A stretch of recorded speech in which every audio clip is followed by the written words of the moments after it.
di antara makhluk Allah yang istimewa, yang disitulah makhluk-makhluk Allah yang lain hidup, manusia, binatang, sampai pun malaikat.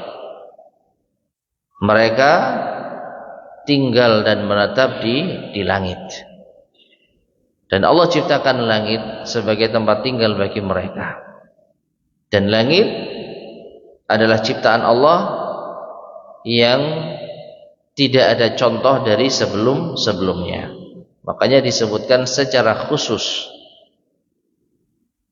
Wa idza qada amran, dan apabila Allah menentukan suatu urusan, fa inna ma yaqulu lahu kun fayakun, maka sesungguhnya Allah akan mengatakan kun, jadilah, fayakun, maka akan terjadi. Ya, fala yasta'si alaih, maka tidak ada bantuan atasnya, yaitu tidak ada yang membantu Allah, wala yamtani'u minhu, dan juga tidak ada yang bisa mencegahnya. Taib ma'asyar muslimin rahimani wa rahimakumullah. Nah, ini akhir dari pembahasan ayat yang ke-116 dan 117. Yang kesimpulannya, tuduhan dari siapapun itu, baik dari Yahudi, Nasrani maupun orang-orang musyrik, bahwa Allah memiliki anak, itu tuduhan yang batil. Telah dibantah dengan logika yang tadi dijelaskan oleh al-mu'allif rahimahullahu ta'ala, dan menguatkan bahwasanya Allah itu tidak memiliki anak, bahwa seluruh yang di langit dan di bumi itu adalah milik Allah subhanahu wa ta'ala. Allah yang menciptakan langit dan bumi, dan Allah apabila menghendaki sesuatu itu terjadi, maka sangat mudah bagi Allah subhanahu wa ta'ala. Wallahu ta'ala alam bissawab. Sekarang kita lanjutkan ayat yang ke-118 dan 119 dari surat Al-Baqarah.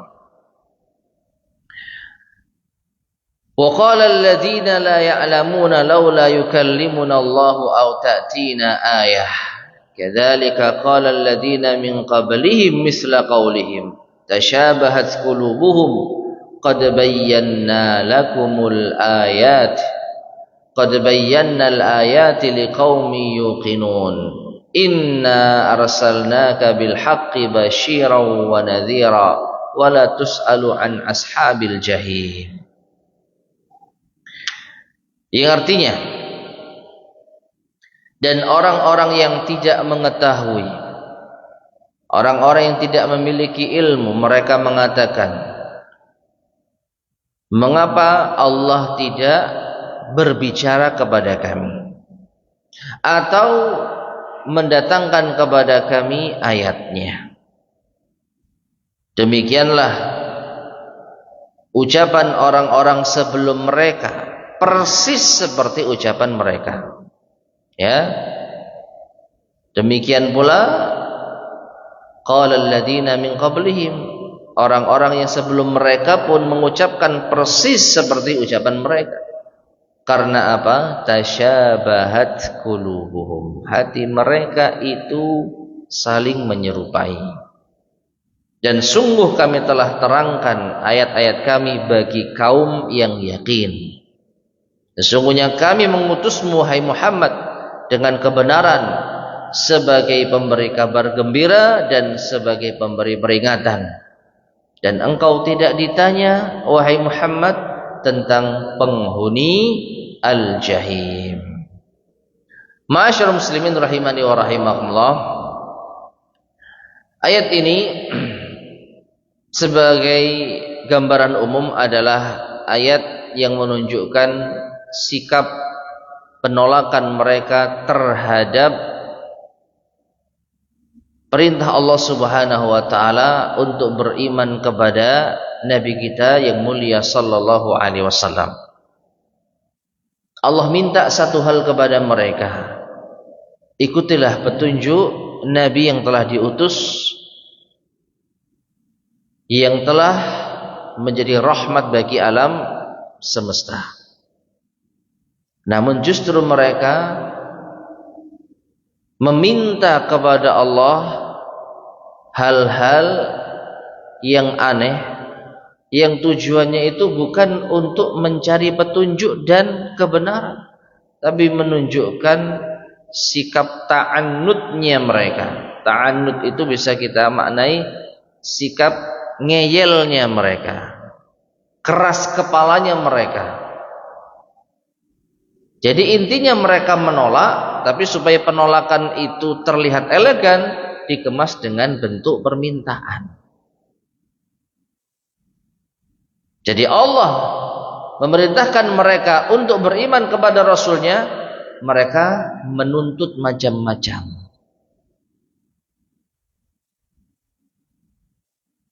Kalau tuntutan mereka diterima, harapannya mereka baru mau beriman. Tapi kalau kita lihat tuntutan-tuntutannya, ini justru tuntutan yang menunjukkan ini bukan tuntutan yang tulus. Ini bukan permintaan yang normal. Ini adalah permintaan yang menunjukkan bahwa mereka tetap keras kepala.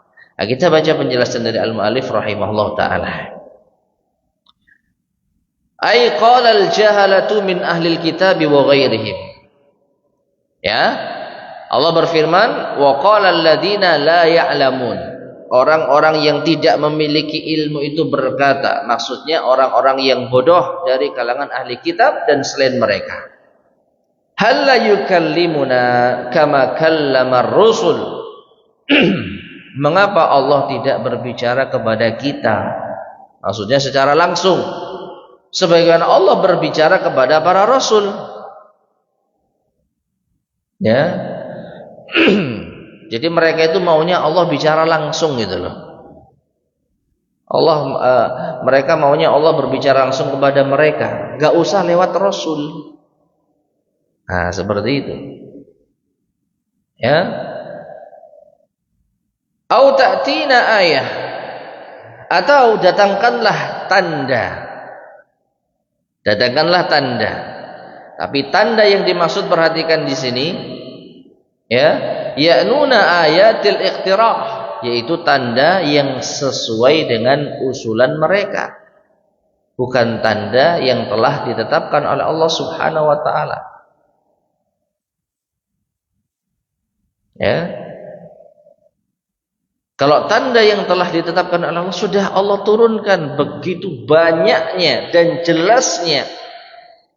Penciptaan langit dan bumi, bergantinya malam dan siang. Itu apa? Bukan tanda kekuasaan Allah. Wa fi anfusikum afala tubsirun. Dan lihat diri kalian sendiri, apakah kalian tidak menyadari bahwa kalian itu diciptakan oleh Tuhan yang Maha Esa? Kurang apa lagi tanda yang telah Allah tetapkan? Ya. Jadi mereka minta Allah menurunkan tanda-tandanya. Tanda yang mana lagi? Ya, tanda yang sesuai dengan usulan mereka. Allati yaqtarihunaha bi'uqulihimul fasidah, yang nantinya mereka usulkan dengan akal mereka yang rusak.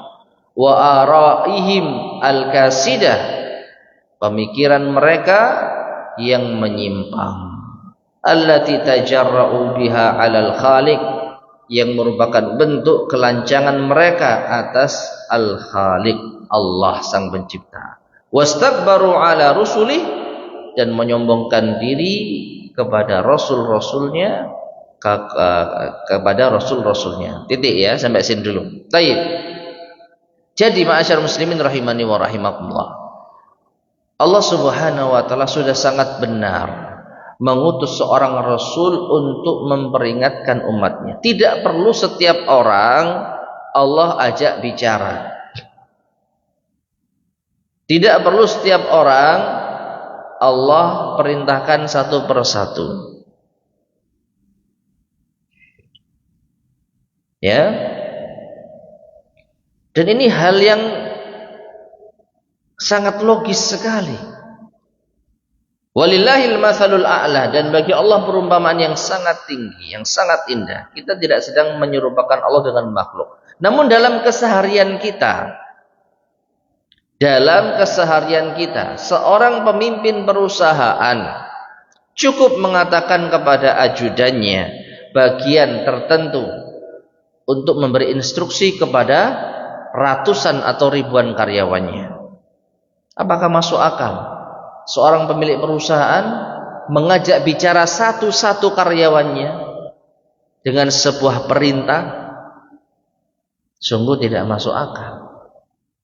Cukup ia mengatakan kepada salah seorang pemimpin dari bidang perusahaan itu, besok kerjakan ini, kerahkan seluruh karyawan untuk melakukan ini, selesai. Nanti utusan dari pemimpin perusahaan itu yang akan menyampaikan kepada karyawan sesuai dengan kebutuhan. Dan ini sangat logis sekali. Ya. Nah, ketika mereka orang-orang ahli kitab tidak menerima utusan Allah tersebut, mereka meminta hal semacam ini. Kenapa enggak bicara langsung kepada kita? Maka ini bentuk perendahan terhadap Allah, sekaligus bentuk kesombongan kepada utusan Allah Subhanahu wa taala. Bayangkan seorang karyawan disuruh sama kepala bidangnya, besok bos menyuruh kamu seperti ini. Lalu ngomong, kenapa Pak Bos nggak ngomong langsung ke saya? Gimana kira-kira? Langsung dipecat. Langsung dipecat kalau ada karyawan seperti itu. Nah, perhatikan, perbuatan mereka ini perbuatan yang tidak masuk akal. Nah, sekarang apa tuntutan-tuntutan mereka? Tuntutan-tuntutan mereka kaqaulihim, seperti firman Allah. Ya, yang menunjukkan ucapan mereka, lan nu'mina laka hatta narallaha jahrah. Nah, ini di antara tuntutan mereka. Kami tidak akan beriman kepadamu, wahai Musa, hatta narallaha jahrah, hingga kami bisa melihat Allah dengan jelas. Nah, ini. Jadi Allah memerintahkan Bani Israel untuk beriman kepada Musa. Dan Musa menyampaikan risalah-risalah Allah, menyampaikan syariat Allah kepada Bani Israel. Tapi Bani Israel tidak mau beriman sebelum Allah memperlihatkan dirinya dengan jelas. Nah, seperti itu. Demikian pula, yas'aluka ahlul kitabi an tunazzila alaihim kitaban minas sama'. Faqad sa'alu Musa akbara min dzalik. Ahli kitab meminta kepadamu wahai Muhammad agar engkau menurunkan kepada mereka kitab dari langit. Dan sungguh mereka telah meminta kepada Musa yang lebih besar daripada itu. Ayat ini terkait dengan orang-orang ahli kitab yang tidak mau beriman kepada Nabi kita Muhammad sallallahu alaihi wasallam.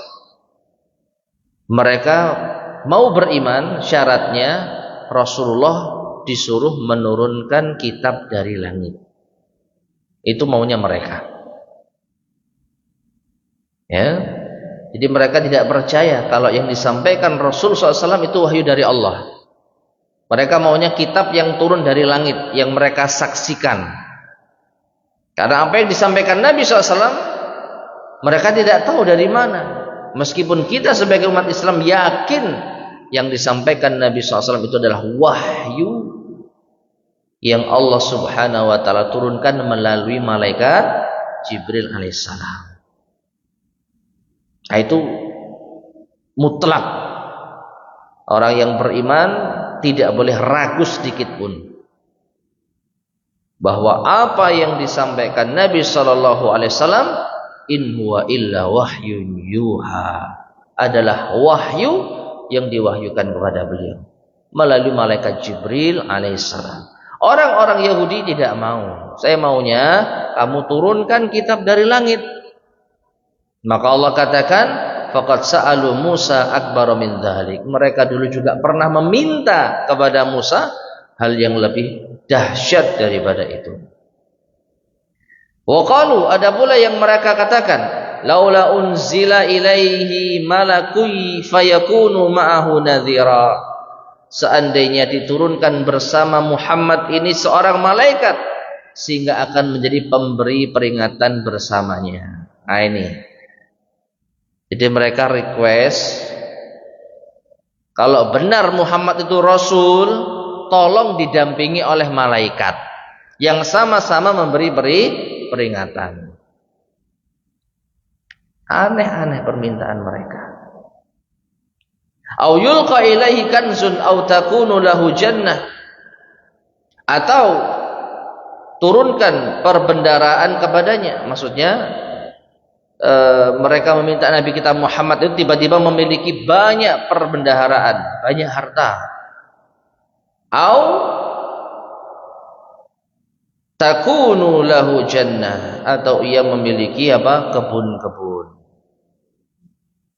Jadi mereka berharap kalau memang Muhammad Nabi kita sallallahu alaihi wasallam itu betul utusan Allah, mana hartanya? Tampakkan harta perbendaharaannya. Perlihatkan kepada kami kebun-kebunnya. Al-ayat. Wa qawluhu, dan juga wa qawlihi, dan juga ucapan firman Allah, wa qalu lan nu'mina laka hatta tafjura lana minal ardi yanbu'a. Mereka berkata, kami tidak akan beriman kepadamu hingga engkau memancarkan kepada kami dari bumi ini mata air. Nah, itu ma'asyar muslimin rahimani wa rahimakumullah. Mereka meminta tanda-tanda yang bagi mereka itu akan menjadikan mereka beriman. Adapun tanda kekuasaan Allah, langit dan bumi, bergantinya malam dan siang, itu bagi mereka belum cukup. Bayangkan, ya, langit dan bumi beserta segala isinya yang tertata rapi, pergantian siang dan malam, tubuh kita yang kita lihat, yang kita saksikan, betapa kita bisa hidup dengan bernafas, ini masih kurang bagi mereka untuk meyakini bahwasanya Allah Subhanahu wa taala, Tuhan semesta alam, berkuasa untuk mengutus Nabi dan Rasulnya. Ini masih kurang. Mereka mau yang lebih dari itu, dengan permintaan-permintaan yang tadi kita saksikan aneh-aneh. Nah, karena sebenarnya tujuan mereka itu bukan untuk beriman. Mereka menjadikan ini sebagai bahan lelucon. Ya, bahasa kita itu ngerjai. Kalaupun dituruti, tetap tidak akan mau beriman. Makanya Allah tidak menuruti keinginan mereka. Karena itu tuntutan palsu. Tuntutan yang menunjukkan keras kepalanya mereka. Bukan tuntutan yang memang ingin agar mereka itu betul-betul mendapatkan pencerahan sehingga mau beriman. Ya, bayangkan, apa hubungannya beriman kepada Nabi kita Muhammad SAW dengan menunjukkan perbendaharaan harta dan kebun? Coba bayangkan, apa maksudnya ini? Ya, fahadha da'buhum ma'a rusulihim. Maka ini adalah kebiasaan mereka terhadap para rasul mereka. Yatlubuna ayatit ta'annud. Mereka meminta tanda-tanda yang menunjukkan keras kepalanya mereka. La ayatil istirsyad, atau ya, la ayatil istirsyad, bukan ayat yang meminta petunjuk.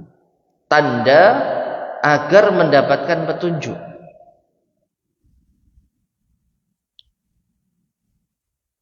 Tanda kekuasaan Allah agar mendapatkan petunjuk. Bukan itu yang mereka minta. Tapi mereka meminta agar Allah tunjukkan tanda-tanda sesuai dengan hawa nafsu mereka, yang nanti tetap saja kalau ditunjukkan tidak akan beriman, akan meminta tuntutan yang lain. Ini bisa enggak ini? Misalkan ya, kalaupun Allah penuhi keinginan mereka, ternyata bisa. Kalau yang ini gimana? Kalau yang ini gimana? Enggak habis-habis. Makanya Allah tidak penuhi satupun tuntutan mereka. Seperti yang tadi kita bacakan di antara ayatnya, mereka tidak mau beriman kepada Nabi Musa hingga bisa melihat Allah dengan jelas. Apakah Allah penuhi tuntutan mereka? Ya tidak. Karena kalaupun Allah memenuhi keinginan mereka, nanti mereka akan meminta tuntutan yang lain yang gak akan ada habis-habisnya. Karena tujuan mereka bertanya bukan untuk mencari petunjuk, tapi untuk mencari alasan yang menunjukkan keras kepalanya mereka. Jadi ini kebiasaan mereka. Walam yakun qasduhum tabayyunal haq. Tujuan maksud mereka bukanlah tabayyunal haq, untuk tabayyun, meminta penjelasan atas kebenaran. Fa innar rusula, maka sesungguhnya para rasul qad ja'u minal ayat, sudah datang dengan membawa tanda-tanda kekuasaan Allah. Ini sudah hal yang menjadi bahasa kita itu SOP-nya seperti itu. Enggak mungkin Allah utus seorang rasul tetapi tidak membawa tanda-tanda bahwa dia utusan Allah. Pasti dibekali tanda-tanda. Ya. Pasti dibekali mukjizat.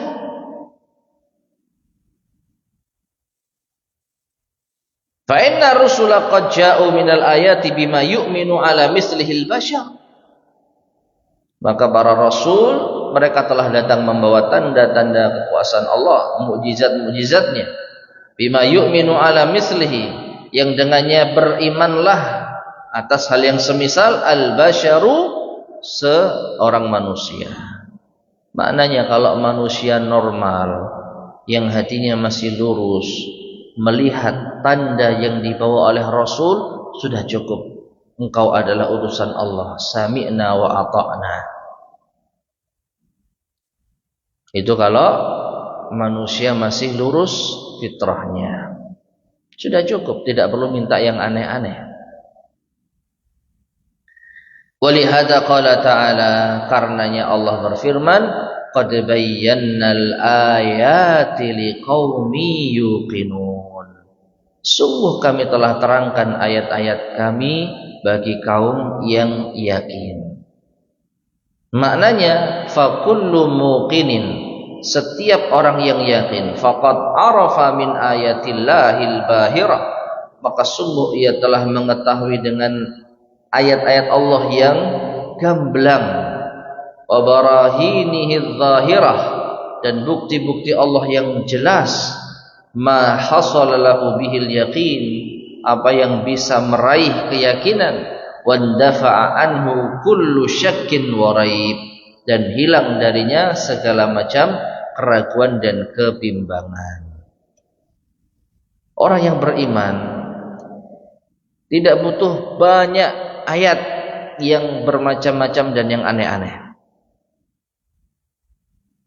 Cukup Allah tunjukkan kepada kita beberapa ayatnya, dengan akal dan hati yang jernih sudah menjadikan kita beriman, sudah menjadikan kita patuh dan tunduk kepada Rasul yang diutus oleh Allah Subhanahu wa ta'ala. Kalau kita yakin, ya, makanya Allah hanya memberikan atau menurunkan ayat-ayat itu hanya berlaku bagi orang yang yakin. Kalau orang yang nggak yakin, ya sudah percuma. Mau dijelaskan sampai model apapun tidak akan beriman. Disinilah letak kemuliaan orang-orang yang beriman. Tidak susah, tidak rumit, ya. Cukup Allah berikan beberapa tanda kekuasaannya, maka mereka akan beriman. Tidak perlu banyak drama. Nah, setelah keimanan dan keyakinan itu, mereka jalankan syariatnya. Sederhana, mudah. Adapun orang-orang yang keras kepala, mereka pada intinya tidak mau beriman, sehingga mereka meminta dan menuntut yang macam-macam, dan Allah tidak penuhi tuntutan mereka. Nah, seperti itu. Tsumma dzakara ta'ala ba'dha ayatin mujazah mukhtasarah jami'atin lil ayatid dalati ala sidqihi sallallahu alaihi wasallam. Kemudian Allah menyebutkan sebagian ayat ringkas dan komplit yang bagi ayat-ayat yang menunjukkan atas kebenaran Nabi kita yang mulia sallallahu alaihi wasallam. Wa sihhati ma jaa bihi, dan kesahihan apa yang beliau bawa. Faqal, Allah berfirman, inna arsalnaka bil haqqi basyiran wa nadhira. Sesungguhnya kami mengutusmu wahai Muhammad bil haqq, dengan kebenaran, basyiran wa nadhiran, pemberi kabar gembira dan pemberi peringatan. Fahada mustamilun alal ayatil lati jaa biha. Maka ini mencakup ayat-ayat yang datang dengannya. Wahya tarji'u ila salasati umur. Dan ini kembali pada tiga perkara. Al-awwal, yang pertama, fi nafsi irsalih,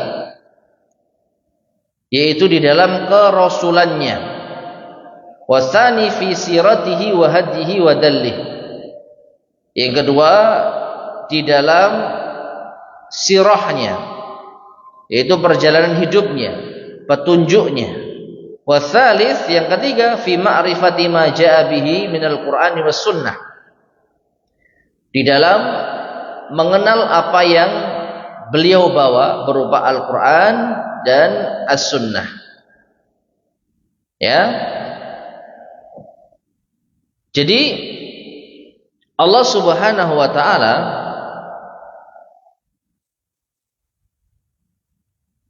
menjelaskan tentang kebenaran Nabi kita yang mulia sallallahu alaihi wasallam, menunjukkan bahwa beliau adalah benar-benar seorang rasul dan apa yang beliau bawa itu adalah kebenaran, dengan ayat ini, inna arsalnaka bil haqqi basyiran wa nadhira.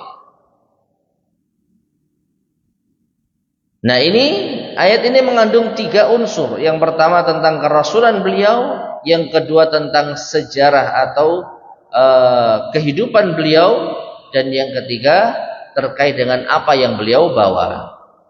Fal awwalu wa tsani qad dakhala fi qawlihi. Yang pertama dan yang kedua masuk di dalam firman Allah, inna arsalnaka, sesungguhnya kami mengutusmu wahai Muhammad. Wasalis, sedangkan yang ketiga, dakhala fi qawli, masuk di dalam firman Allah, bil haqqi. Jadi yang dibawa oleh Nabi kita itu adalah kebenaran, Al-Quran dan As-Sunnah. Wabayanul amril awal, penjelasan tentang perkara yang pertama, unsur yang pertama, wa huwa nafsu irsalihi, yaitu tentang kerasulan beliau, sallallahu alaihi wasallam. Annahu qad ulima,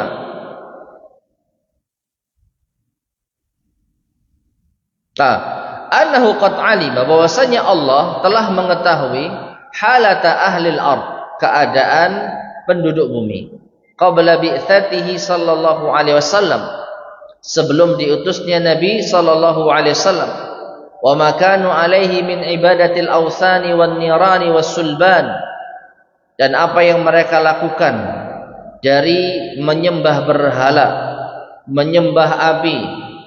Siapa ini? Orang-orang Majusi. Menyembah salib, wa tabdilihim lil adyan, dan merubah agama, hatta kanu fi dhalamati atau fi zulmatin minal kufri, hingga mereka berada di dalam kegelapan kekufuran. Qad ammathum wa syamilathum, sungguh ini telah menguasai dan merasuki mereka. Jadi kekufuran itu sudah merajalela sebelum diutusnya Nabi kita Muhammad sallallahu alaihi wasallam. Illa baqaya min ahlil kitab qad inqaradu qubailal bi'sah, kecuali tersisa sedikit sekali dari ahli kitab yang juga akan punah pada akhirnya sebelum Nabi sallallahu alaihi wasallam diutus. Ma'asyiral muslimin rahimani wa rahimakumullah. Orang-orang ahli kitab harusnya tahu akan hal ini. Bukti kalau Nabi kita Muhammad sallallahu alaihi wasallam itu betul-betul utusan Allah dari apa? Dari fenomena yang terjadi di bumi. Sebelum diutusnya Rasul, masyarakat bumi berada di atas kegelapan, kekufuran, kesyirikan, penyembahan kepada selain Allah dengan berbagai macam variannya. Ada yang nyembah matahari, ada yang nyembah api, ada yang nyembah salib, ada yang nyembah berhala, ya, macam-macam. Dan yang masih berpegang teguh dengan agama Alkitab itu masih tersisa sangat sedikit sekali. Nah, maksudnya apa? Orang-orang ahli kitab itu harusnya sadar ketika orang yang berpegang teguh dengan kitab itu sudah hampir punah, sedangkan masyarakat dipenuhi dengan berbagai macam kekufuran, sebentar lagi pasti Allah akan mengutus seorang Rasul. Dan sebenarnya ini terucap di lisan-lisan mereka. Orang-orang ahli kitab itu yakin gak lama lagi Allah akan mengutus seorang Rasul. Hanya saja Allah mengutus seorang Rasul bukan dari kalangan mereka. Ini yang menjadikan mereka hasad. Dan dari hasad inilah mereka meminta pertanyaan atau meminta bukti yang macam-macam tadi. Jadi bukan karena apa? Ingin mendapat petunjuk, tapi untuk menunjukkan kekeras-kepalaan mereka. Nah, kemudian waqad alima anna Allah Ta'ala lam yakhluq khalqahu sudan. Dan sungguh ulima ya diketahui bahwasanya Allah Ta'ala tidaklah menciptakan makhluknya sudan, yaitu tanpa ada makna, sia-sia. Walam yatrukhum hamala, dan Allah juga tidak tinggalkan mereka berjalan sendiri. Li'annahu hakimun alim, karena Allah itu maha hikmah, bijaksana, alim, maha mengetahui, qadirun rahimun, maha kuasa dan maha penyayang. Famin hikmatihi wa rahmatihi bi'ibadihi, maka di antara hikmah dan rahmat Allah kepada hambanya, an arsala ilaihim hadzal rasulal azim, itu Allah mengutus kepada mereka Rasul yang agung. Ya'muruhum bi ibadatir rahmani wahdahu la syarikalah, yang akan memerintahkan mereka untuk beribadah kepada Ar-Rahman, Allah semata, tidak ada sekutu baginya. Fa bi mujarradi risalatihi ya'riful aqilu sidqahu, maka dengan sekedar diutusnya beliau, orang yang berakal akan tahu kejujurannya. Wa huwa ayatun kabiratun ala annahu Rasulullah. Dan ini merupakan tanda yang besar yang menunjukkan bahwasanya beliau adalah utusan Allah. Jadi benarkah Nabi kita Muhammad itu utusan Allah? Orang yang akalnya masih sehat akan dengan mudah mengatakan benar, jelas dan gamblang, tidak ada sedikit pun keraguan dari apa yang diterangkan tadi. Ya, masyarakat berada di atas kekufuran. Jadi kegelapan sudah meliputi bumi. Gak mungkin Allah biarkan bumi ini hancur dengan berbagai macam kekufuran. Maka pasti Allah akan mengirim seorang Rasul. Nah, ketika Allah Subhanahu wa ta'ala akan mengirim seorang Rasul, dan Allah Subhanahu wa ta'ala sayang kepada umatnya, Allah tidak ingin umatnya itu berjalan tersesat. Allah ciptakan mereka lalu tanpa ada petunjuk tiba-tiba diazab. Ini bukan sifat Allah Subhanahu wa ta'ala. Sifat Allah itu Hakim, Rahim. Allah itu bijaksana, penyayang. Maka ketika umatnya, ketika makhluknya sudah tersesat, akan diutuslah seorang Rasul. Dan seorang Rasul tersebut harus memiliki sifat yang mulia di dalam akhlak dan kepribadiannya. Dan ternyata hal ini didapat pada diri Rasulullah SAW. Kembali kepada sejarah bagaimana sifat Nabi kita yang mulia Sallallahu Alaihi Wasallam yang diakui oleh seluruh masyarakat di saat itu. Sebelum beliau diangkat menjadi Rasul, beliau sudah memiliki gelar Al-Amin, yang terpercaya. Track recordnya Nabi itu jelas, 100% tidak ada celah. Ya, maka ketika beliau mengaku diutus oleh Allah Subhanahu wa ta'ala, maka orang-orang yang cerdas, yang akalnya masih bersih dan hatinya jernih, langsung akan beriman. Sudah sesuai ini dengan alur yang ada. Nah, ini tentang apa? Kerasulan beliau. Wa amma tsani, adapun yang kedua, apakah yang beliau bawa benar?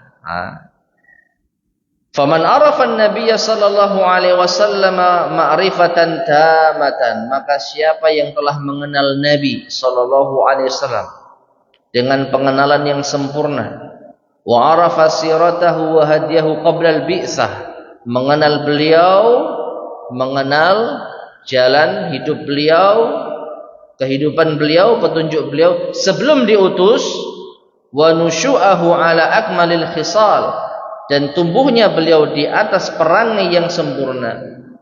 Tsumma min ba'di dzalik qad izdadat makarimuhu wa akhlaquhu al-'azimah al-bahirah lin-nazirin. Dan setelah itu semakin bertambahlah kemuliaan, akhlak yang agung yang jelas bagi orang-orang yang melihatnya. Faman 'arafaha, maka siapa yang telah mengenal hal ini, wa sabara ahwalahu, dan mengecek keadaan-keadaan beliau, arafa annaha la takunu illa akhlaqul anbiya. Ya, arafa annaha la takunu illa akhlaqul anbiya al-kamilin. Kalau orang sudah mengetahui track recordnya kehidupan Nabi SAW, maka ia pasti mengetahui bahwa ini tidak lain adalah akhlaknya para nabi yang sempurna.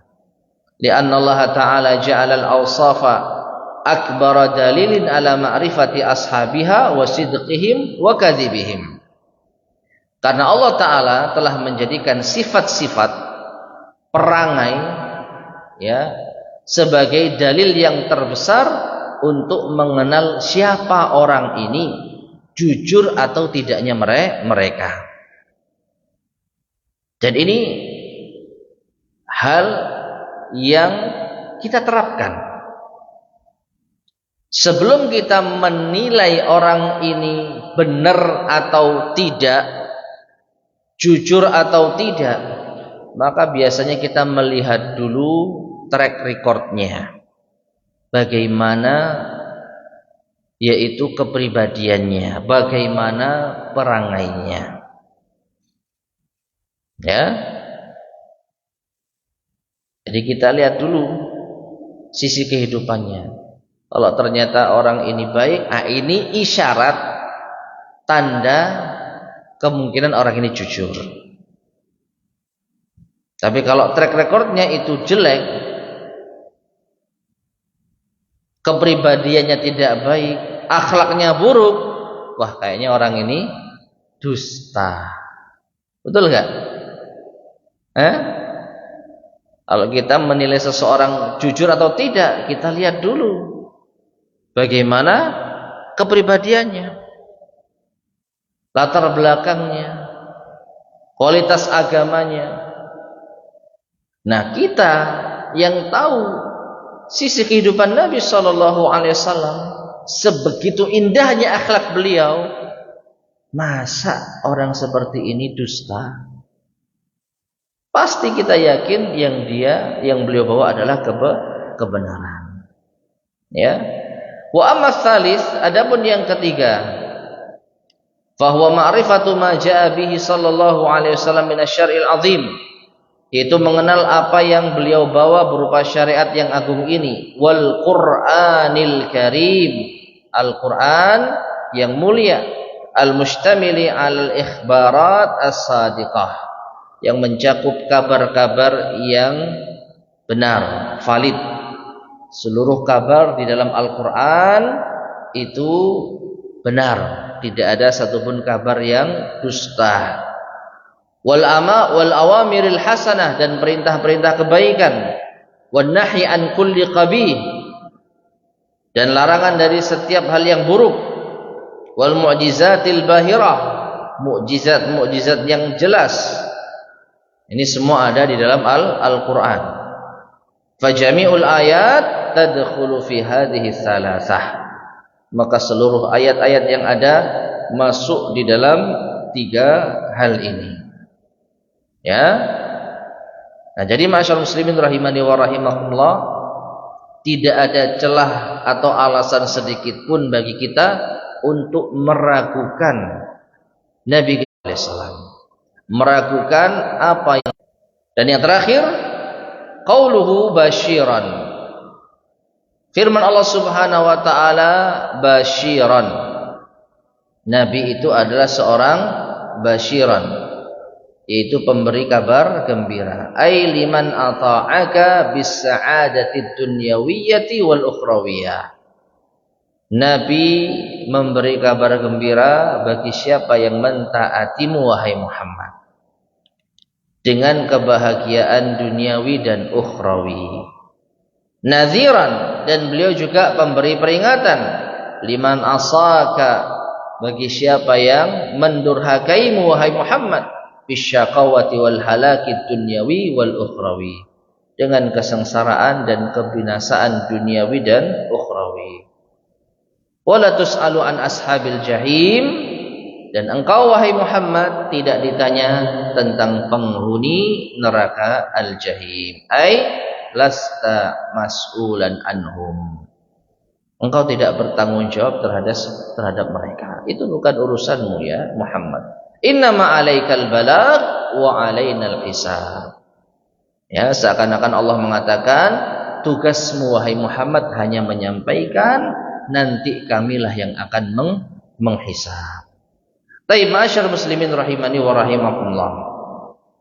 Jadi dua ayat ini, ayat yang ke-118 dan 119, sekali lagi memberikan pelajaran penting kepada kita, bahwasanya orang yang memang tidak mau beriman kepada Nabi kita Muhammad sallallahu alaihi wasallam itu banyak alasannya, banyak tuntutannya.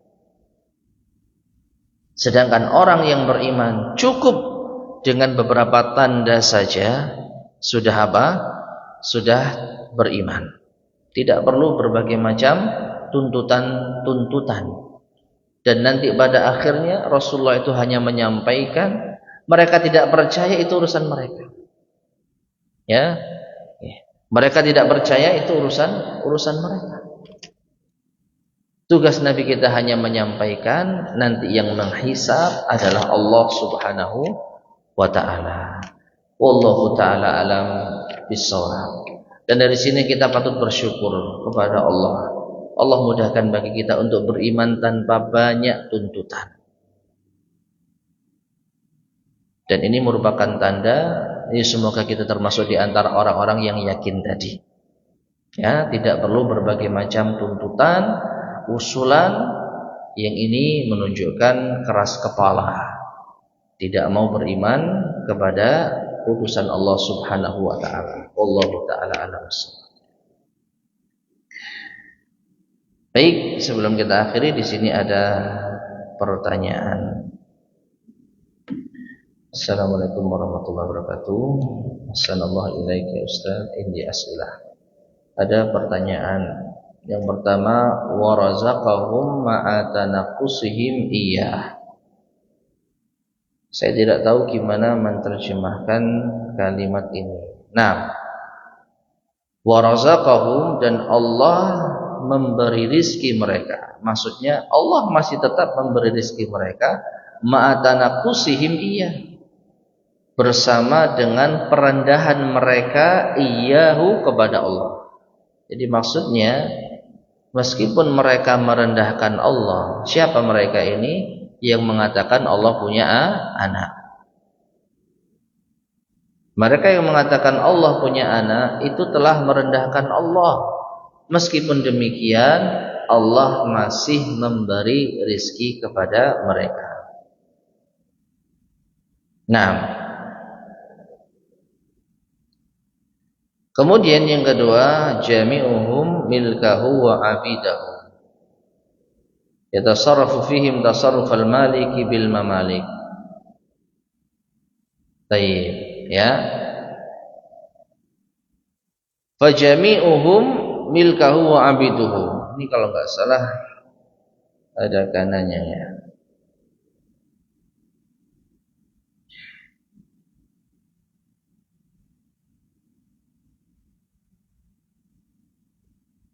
Nuh. Naam. Faqala ballahu ma fis samawati wal ard ay jami'ihim.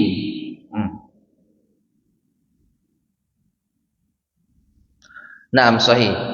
Ballahu ma fis samawati wal ard, bahkan milik Allah lah ma fis samawati, apa yang ada di langit, wal ardi, dan yang di bumi. Ay jami'ihim, yaitu seluruh mereka yang di langit dan di bumi. Milkuhu wa abiduhu, semua mereka yang ada di langit dan di bumi itu adalah milkuhu, milik Allah, wa abiduhu, dan hamba Allah. Yatasarrafu fihim, Allah berbuat terhadap mereka, maksudnya Allah mampu untuk berbuat apapun terhadap mereka, tasarrufal maliki bil mamalik, seperti seorang raja yang berbuat sesuai dengan kehendaknya bil mamalik, terhadap rakyat yang dikuasainya. Al mamalik itu jamak dari mamluk, ya, yang dikuasai, ya, yang dikuasai. Itu cara membacanya dan juga menerjemahkannya, ya. Wallahu taala alam bissawab. Taib. Ada lagi yang disampaikan sebelum kita akhiri?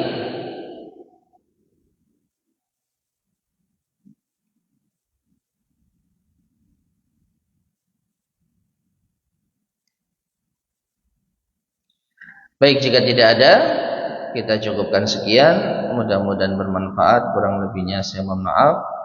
Kita akhiri. Subhanakallahumma bihamdika, asyhadu an la ilaha illa anta, astaghfiruka wa atubu ilaik.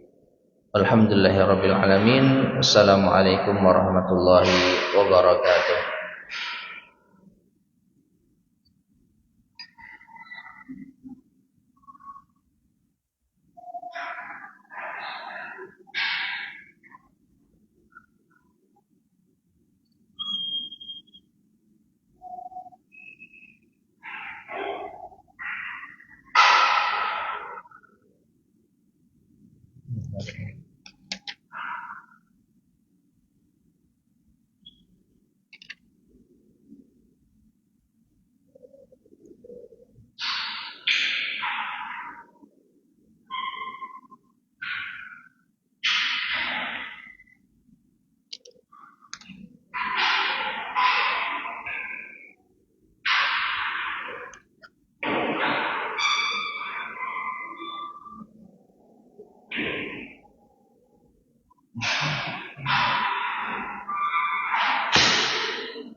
Kalau tanya apa? Datanya.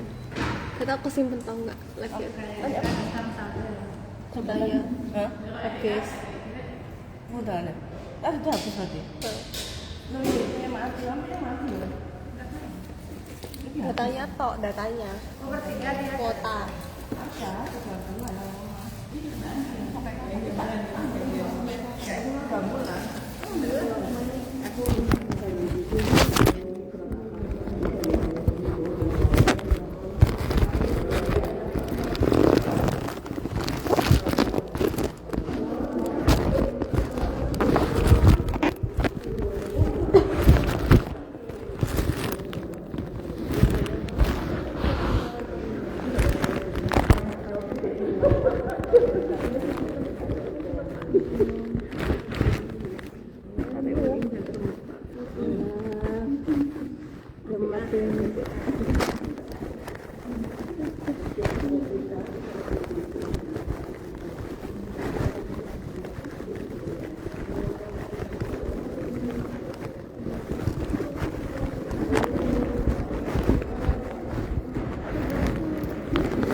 Iya,